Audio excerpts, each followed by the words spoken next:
Sliders is an American science fiction and fantasy television series created by Robert K. Weiss and Tracy Torme. It was broadcast for 5 seasons between 1995 and 2000. The series follows a group of travelers as they use a wormhole to slide between different parallel universes. Torme, Weiss, Leslie Beltzberg, John Landis, David Peckinpah, Bill Dial and Alan Barnett served as executive producers at different times of the production. For its first 2 seasons it was produced in Vancouver, British Columbia, Canada. It was filmed primarily in Los Angeles, California, USA in the last 3 seasons. Since its debut on March 22, 1995, the first 3 seasons were broadcast by the Fox network. After being cancelled by Fox, the series moved to Sci-Fi Channel for its final 2 seasons.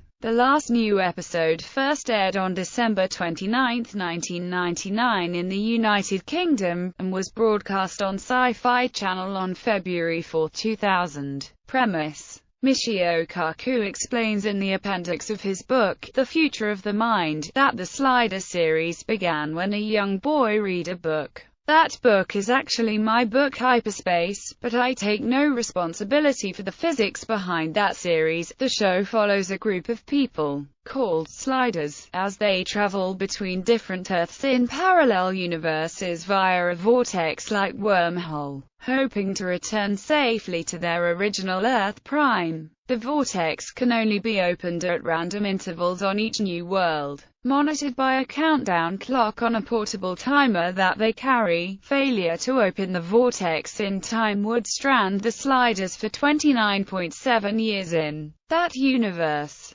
While waiting for the timer countdown, the group learns about the differences in the alternate Earth from their own, and often become unwillingly involved in events that they must resolve before they can safely leave via the vortex. The travelers have no control over what world they end up in, but continually look for means to find Earth Prime. Seasons 1 and 2. The pilot introduces the 4 original Sliders. Quinn Mallory, a graduate student in physics who discovered and refined the sliding technology. Professor Maximilian Arturo, Quinn's mentor. Wade Wells, Quinn's friend, and Rembrandt Cryan Man Brown, a professional singer who is accidentally caught in the first major test of the vortex and is forced to join the others. Their first slide lands them on an Earth that is suffering from a second ice age, and Quinn, against his better judgment, uses the timer to open the vortex prematurely to save the group from an ice tornado bearing down on them. As a result, the Sliders lose the ability to return home and must slide from world to world, hoping that the next slide is their Earth.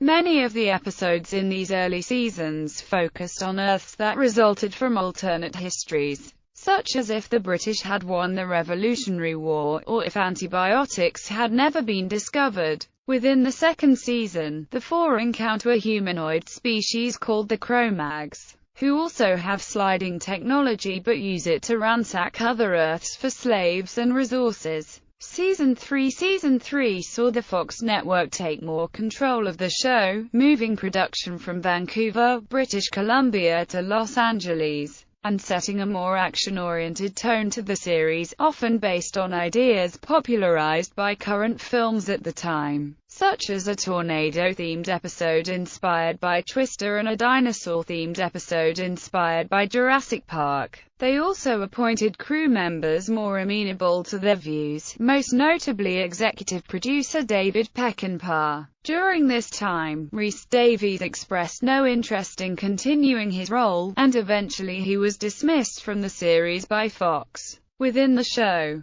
Professor Arturo discovers he has acquired a terminal disease. He not only informs Quinn but helps him come to terms with the inevitable loss. While filming the episode Desert Storm, actor Ken Steadman was killed in an accident that occurred between takes. Steadman moved a dune buggy to the next shooting location. While he was moving the vehicle, the dune buggy overturned and crushed the actor, killing him instantly. According to Steadman's parents, his death was preventable. In a transmissional episode, The Exodus, The sliders arrive on an Earth that is about to be irradiated by a passing pulsar that will destroy the surface of the planet before their next slide window. They encounter a military operation, led by Colonel Angus Rickman and Captain Maggie Beckett, trying to evacuate a select group of humans using their own sliding technology. Quinn helps Maggie locate a safe Earth, and happen upon their Earth. However, Maggie's physiology is unable to breathe the air, and Quinn is forced to return her, but now having the coordinates of home in this timer. They learn too late that Rickman has been killing others for his own ends, and after killing Arturo he takes the timer and flees to another world. After aiding in the remaining evacuation, Maggie offers to join Quinn, Wade, and Rembrandt to chase down Rickman using the slider's original timer, and recover the one with their Earth's coordinates. In subsequent episodes, the group does catch up with Rickman, killing him and recovering the timer. After obtaining the coordinates, Quinn sends Rembrandt and Wade through a vortex leading back to Earth Prime, opting to stay behind with Maggie. Maggie eventually offers to take a risk on her life returning to their Earth, but when she and Quinn open a vortex,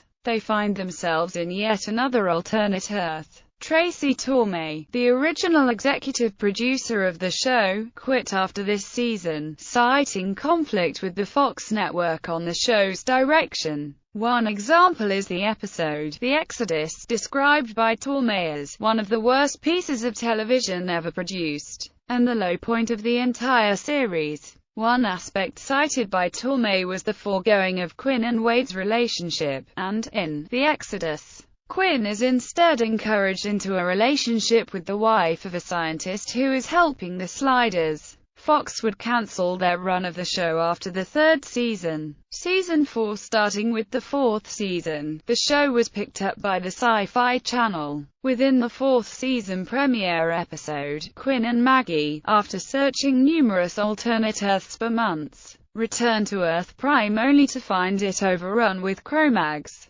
Quinn finds his mother, who reveals that he was given to her as a baby by his real parents, scientists from a parallel Earth who left him for his own safety while they tried to find a way to repel the Cro-Mags from their own world. Quinn's foster mother then reveals that his birth parents returned for him, but she couldn't bear to give him up, so she hid him. She gives Quinn a microchip that contains a message from his birth parents, the coordinates to another dimension where his brother was taken. Quinn is able to rescue Rembrandt, and the two of them slide with Maggie, leaving Earth Prime under the control of the Cro-Mags. The sliders set out now to find Quinn's brother in the hopes that he, too, will have information from their birth parents that will lead them to his home world, and presumably a weapon that can repel the Cro-Mag invasion of Earth Prime. Quinn, Maggie, and Rembrandt find Colin, a self-taught scientist, engineer living on a primitive Earth. Colin and Quinn find another microchip that contains the coordinates to their home dimension, but due to a safety precaution created by their parents, the slide cage, they are unable to enter it.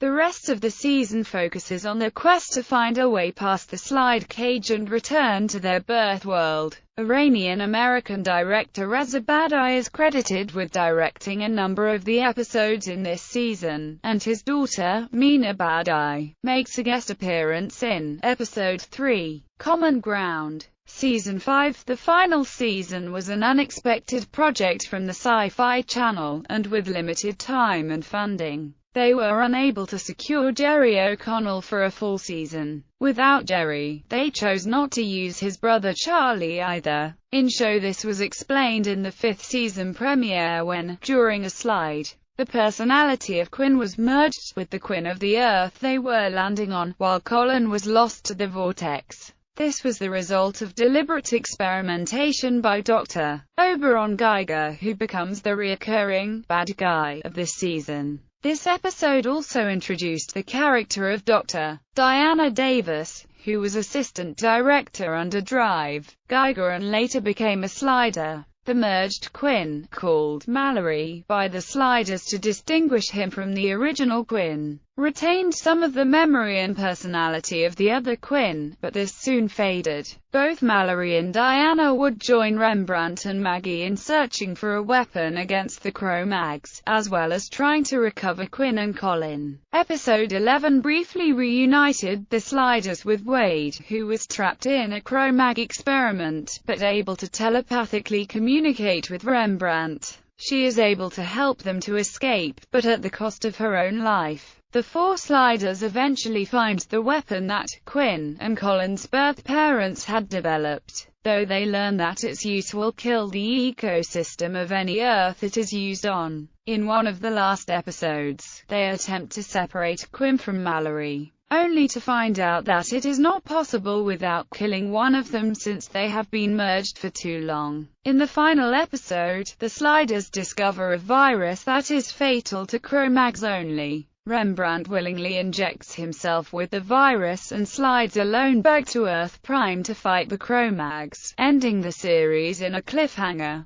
Broadcast history. Episodes aired out of order. The Fox network aired certain episodes from seasons 1 and 2 in a different order than originally scripted to best capitalize on potential ratings-winning episodes, thus causing some continuity errors. For instance, the timer is first set to count down not in the pilot episode, but in Summer of Love, since Fox aired Fever right after the pilot episode, though. Many viewers were left confused as to why the Sliders suddenly had to leave within a very specific period of time. Similarly, the cliffhanger at the end of Summer of Love leads directly into the opening of Prince of Wales, which Fox had actually aired a week earlier. For Season 2, Fox did not want to resolve the cliffhanger at the end of Luck of the Draw, preferring to focus instead on brand new storylines. Thus, in Time Again and World, Arturo makes a brief passing reference to the events of Luck of the Draw. This missed cliffhanger was particularly significant as the episode had ended with Quinn being shot in the back. Tracy Torme successfully petitioned for a chance to resolve the cliffhanger, though, which is briefly dealt with in the opening minutes of Into the Mystic, where the life-threatening wound is now merely a flesh wound in his shoulder, allowing for a quick recovery. Time Again and World ended up airing 6th in the rotation. Double Cross was filmed as the premiere for Season 3. In this episode, the audience learns why the Sliders will now be able to slide anywhere between San Francisco and LA. However, Fox opted to air Rules of the Game first, since it was a more action-oriented episode. The Last of Eden was filmed before John Rhys-Davies left the show. However, Fox chose to air the episode for the first time on March 28, a full month after Arturo had been written off the show, requiring a new opening scene be added to frame the story as a flashback. When the show began airing in reruns on the Sci-Fi Channel, Sci-Fi restored the original filmed order for Season 1. However, when the DVDs were released, Universal used the aired order for Season 1 and the subsequent seasons. Cast. Main cast * Sabrina Lloyd is the only main actress to leave the series and return as a guest. However, she provided only the voice for her character as a guest. Recurring guest stars Angus Rickman, a colonel and Maggie's superior officer; Elston Diggs, a bartender; Oberon Geiger, Diana's boss. Production. Entering into the 5th season, the production team knew the series was not being renewed and had saved money from the budget of each Season 5 episode for use in a last climactic battle for the season finale. The money was instead used for the penultimate episode, Eye of the Storm, while the last episode ended with an unresolved cliffhanger. Insiders have various theories as to why this happened. The producers were concerned the Sci-Fi Channel had lost interest in the show after they ceased supplying corrective notes for the episodes, and it was believed they did not even bother reading the scripts. One strict rule the Sci-Fi Channel had was that a gun couldn't be pointed at a person's head. To test this theory, executive producer Bill Dial presented a script featuring a character getting his head shot completely off, which was ignored. Dial then presented the script for the final episode cliffhanger, which was also ignored. Some claim this was done to encourage fans to push for a sixth season, but members of the production team claim that the decision was personal. Changing cast: Cleveland Derricks is the only cast member to stay with the series throughout its entire run, while Derricks and Linda Henning are the only actors to appear in both the first and last episodes of the series. Derricks' identical twin brother, Clinton Derricks Carroll, appeared in the episodes The King is Back, Great Fellas, and The Prince of Slides, when there was a need for Rembrandt and his double to interact. John Rhys-Davies was the first star of the series to leave, officially due to creative differences, although different stories circulate about the reasons behind it. While Rhys-Davies had been an outspoken critic of the show's writing quality since the first season, Fox supported him. Only David Peckinpah, who was assigned to the show in its third season, wanted him out. Some sources suggest that he was fired for insulting a Fox executive at a party who was later promoted to a high-level position with control of several shows, including Sliders. Other sources claim that he was fired in order to make way for Curry-Wurrer, who it was felt would increase the show's ratings with teenage boys and young men. When Sabrina Lloyd left at the end of season 3, a spokesperson for her agency said no comment at this time, and stated that it was her decision not to return. A source came forward claiming Lloyd was fired because she was jealous of Curry-Wurrer. Universal and Lloyd's agent both refused to comment, and the rumor spread. Much later it was revealed that Lloyd and Wurrer did not get along due to Wurrer's ego, particularly some snide comments she had made about Lloyd's engagement to a crew member. As Peckinpah wanted to return to the 3-male, 1-female dynamic of the first 2 seasons,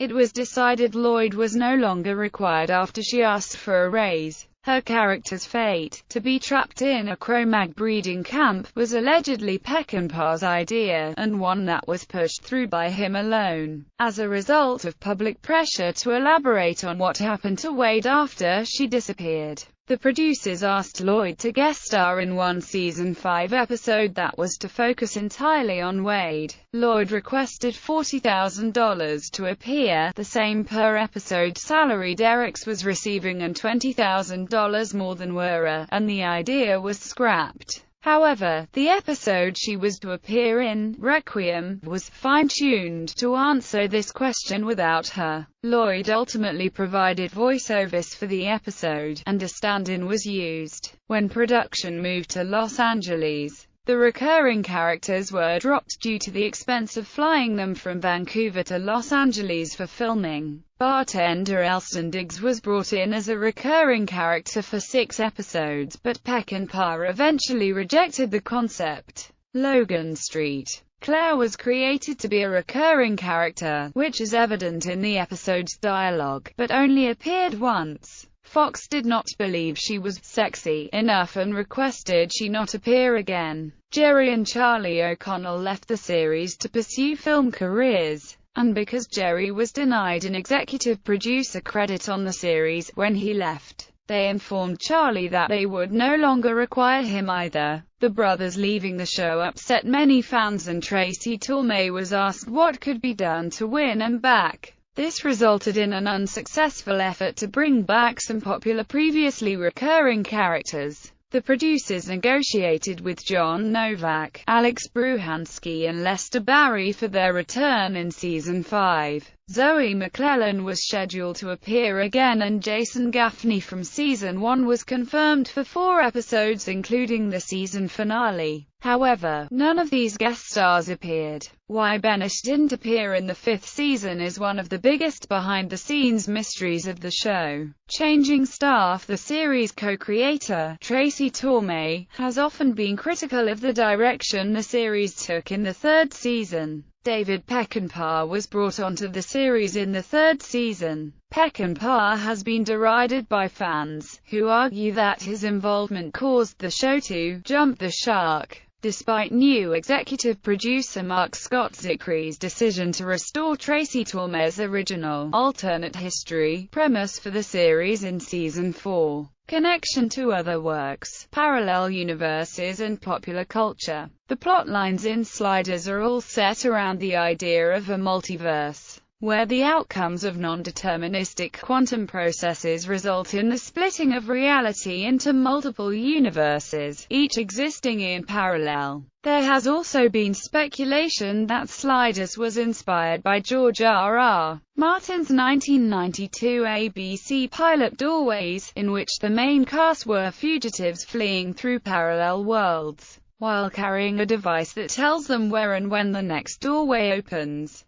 Although 6 additional scripts after the pilot film were completed, Doorways never went to series, as ABC decided to launch Lois and Clark: The New Adventures of Superman instead in the fall of 1993. At the time of Sliders' launch, Evelyn C. Leeper noted the similarities to Doorways, and in response to rumors that Sliders creator Tracy Torme applied for a writing position on the show, Martin clarified in a 1995 post on Genie that it was Torme's agent that inquired about the position, and Torme has denied any connection between the two. The series' premise also bears resemblance to the 1986 Disney animated pilot Fluffy Dogs, in which somewhat anthropomorphic dogs travel parallel dimensions seeking a way home.